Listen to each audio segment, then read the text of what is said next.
inspect it, to make sure that there's adequate green space. When I was chancellor, just before that, the students had voted themselves a $10 fee per semester for sustainability. They couldn't get started. They were months. They were wandering around Friday. They came to me and they said, do something. So we got it established, and today it is working well. I don't know what your feelings are about a windmill, but they're supporting the windmill. But they're also supporting some really good stuff. And they have the money to help us do something to make that place more green and more viable. So those are among the issues. And finally, I think a key ingredient here is the need for leadership. You know, I will define a leadership or a leader as one who has appropriate experience. We cannot have people on training wheels run the city. We just can't. And that means they got to know what budgeting is, what staffing is, they got to know how to work with staff and so on. So, experience.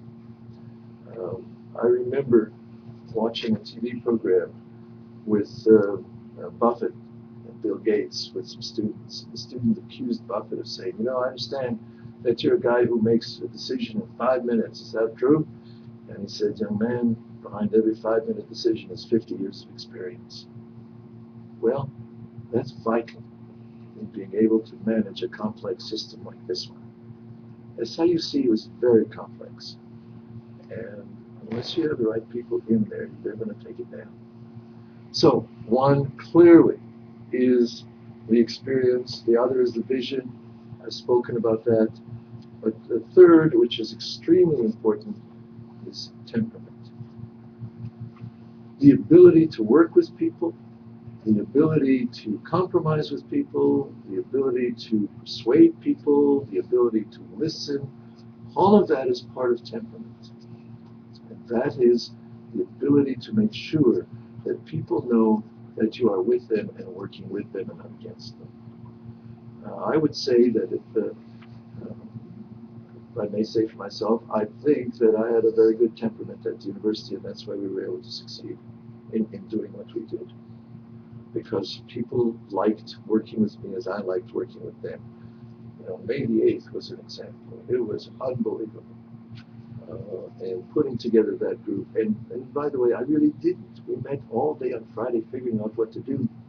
And when we decided that we were going to have commencement, they looked at me and I said, okay, let's go do it. And they all got up and went and they did what they had to do. Nobody asked me what to do, because if they did, I wouldn't know. They went and they did it. You know, they took flashlights to the stadium and so on. It takes temperament to lead. And all the plans in the world, as good as they are, will not be enacted if the leader has the wrong temperament to motivate people and to move them to complete it. Well, I could take up the whole 45 minutes. I better stop and let you ask questions. Sam, the city of Carbondale is sitting fairly well financially compared to some other cities in Illinois and elsewhere. But there are some dark clouds on the horizon, and I'm sure you're aware of them. What would you be able to do as mayor to ease the city's increasing pension obligation, deal with unfunded mandates from the state, and find a way to reverse trends of insufficient revenue growth? Well, you mixed a couple of things there. That's right. Part, the trends and so on. The other is outside forces. The pension stuff was handed down. The unfunded mandates were handed down. And so what we need to do is work with our legislators and say, you've got to stop giving us the unfunded mandates. We simply can't handle them. They won't. I know, well, you can see they just didn't. And they'll keep doing it. So we have to make sure that when we increase, as we did, the 1% property tax, people understand. And I, for one, would go to them and say, look, I want you to know, if it were up to me, I wouldn't do this. But I'm recommending that we do it because we don't have a choice. It's been handed down to us. And it's like saying to people, here's the bitter pill, and I'm sorry, and I bring the message, and I bring the pill. But that's my job, and we've got it. We have to make sure that those who make, the legislature in particular, does not solve its problems on the backs of the municipality, and that's what they're doing. When you look at what's going on, the feds set their taxes, the state sets their taxes, the county sets their taxes, and the municipality pays the bill. By the time it gets to us, we're stuck with the bill. And then what do? So people need to understand that. And if they were saying to me, why would you do it? I'd say, let me lead you over to the office of our state legislators. I'll go with you. And let's go talk to them. One of the things about taxes in Carbondale, and I guess it's a reason people choose to locate elsewhere because of what they pay in the tax bill, but most of it goes to schools. Yes. What could a mayor do to press along school consolidation or some other strategies? You need to know that my background and training is all in education. I'm a graduate of education, so that's my field. And I have worked as a consultant across the country with many school districts in consolidation issues. The first thing to do is not what the governor is doing, and that is you can't mandate consolidation. The state has done quite a bit. They have a bunch of incentives for schools to consolidate, and they're good ones. One being that when two districts consolidate, the difference in salaries that the teachers get in one from the other, the state picks up that difference for 4 years. So the state gives them good mandates. The point behind consolidation is not money. The point behind it is self-identity. Each community wants its own self-identity. You get into the rural areas and look what's happened to them. What's left there is maybe one gas station, a church, and a school. And you're asking to take away the school. And that's their identity, and they're not going to give it. Now, the only thing that'll motivate them, as we already have here, is in athletics. You know, we don't have enough kids to have a football team, so we'll go next door and we'll merge our football, but they will not merge their school districts. And it is a terrible issue to try to force districts. But let me tell you, the fight will not come from the rural area. The fight will come from the wealthy suburbs outside of Chicago. And the reason is, those people say, look, we're rich enough to pay for it. We're willing to pay for it. Don't tell us what to do. And they'll say that. And they're up there in the North Shore.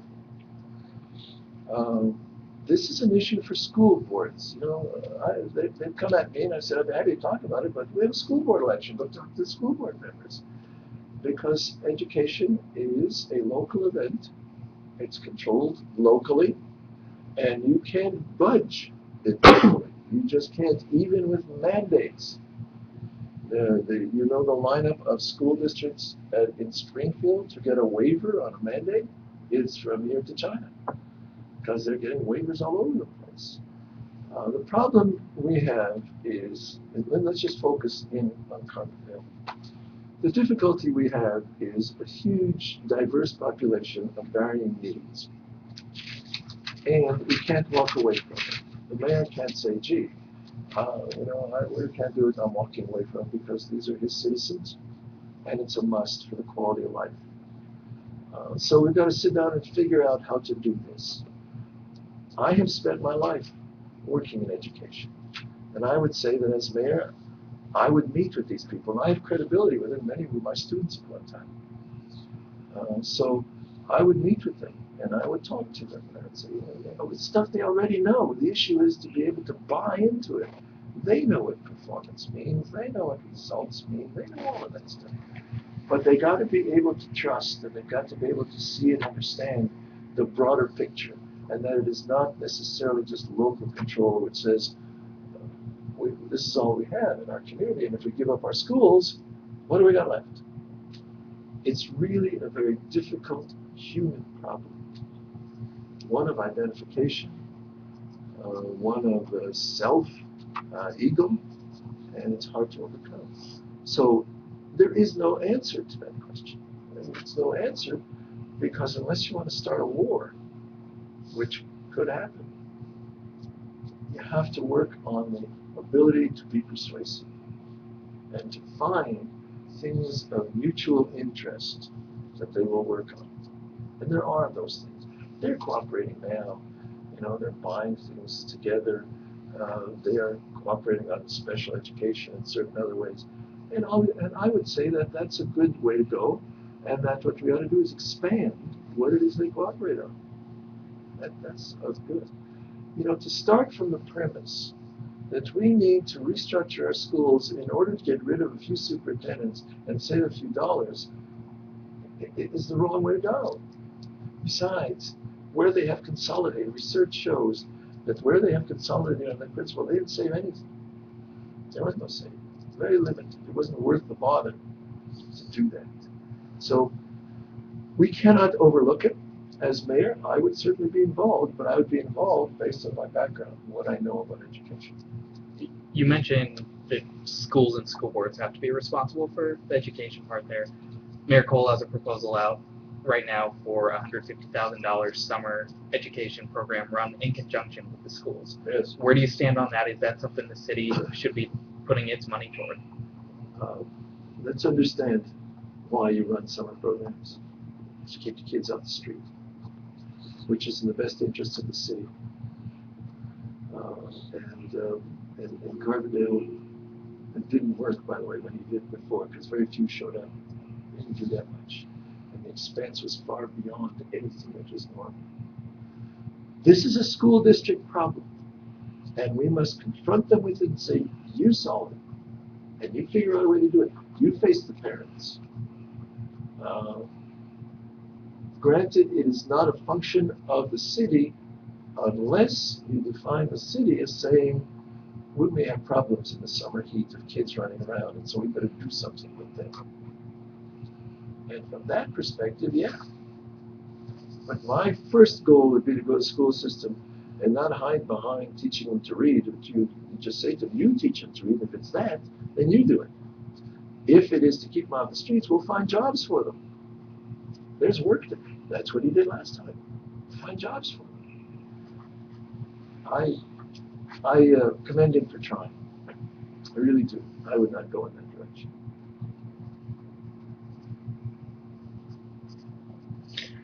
Dr. Goldman, how did you thought? I kind of watched that liquor issue evolve. I personally don't drink, but I have noticed here when I shop in the grocery stores, you can't stop at one place, for instance, get your dinner, and if you want libations, have them there, buy them there. How do you feel about that? That whole situation seemed to deteriorate and become a... Well, it's unfortunate. I've met with some of the liquor people, and I have answered that unless I can hear something that I haven't heard before, I'm going to support it. Tell me something I don't know. But right now, I don't want to post to it. But here's some of the arguments that I have heard. If you give the national organizations, that money leaves the area. So it doesn't help that they do that. And I said, wait a minute. Let me show you something. You come over on the west side and stand at the border between Murfreesboro and Carbondale and watch the traffic going towards Walmart. Mm-hmm. Now they are leaving Carbondale and they're buying wine at Walmart, and while they're there, they're buying food and other things. So don't tell me about that problem because we're shooting ourselves. Finally, I said to him, that's not the concern, is it? What concerns you most? And one of them said, well, would you have the courage to shut down a big box store like Walmart if they had violations that they would not fix? And I said, absolutely. I didn't even hesitate. Yes, of course. I said, are you telling us that as truth? I said, look, if they violate and break the law, we'll shut them down if we have to. Fine, it's over. I'll support you. It's a non-issue. It really is a non-issue, even among the liquor people. It's a non-issue. Now, Sam, one of the things you had mentioned on the business side, and we've heard that time and time again, that it takes too long and the regulations and what have you. And, this is not a new issue. This has been a complaint for a while. As mayor, what would you do to keep this, what is your action plan, as you mentioned, tactical, on how you would address that? Well, first of all, I would make sure that the staff at City Hall is functioning well and to the letter of the law. They have not been, by the way. And I'm not accusing anybody, but I have heard horror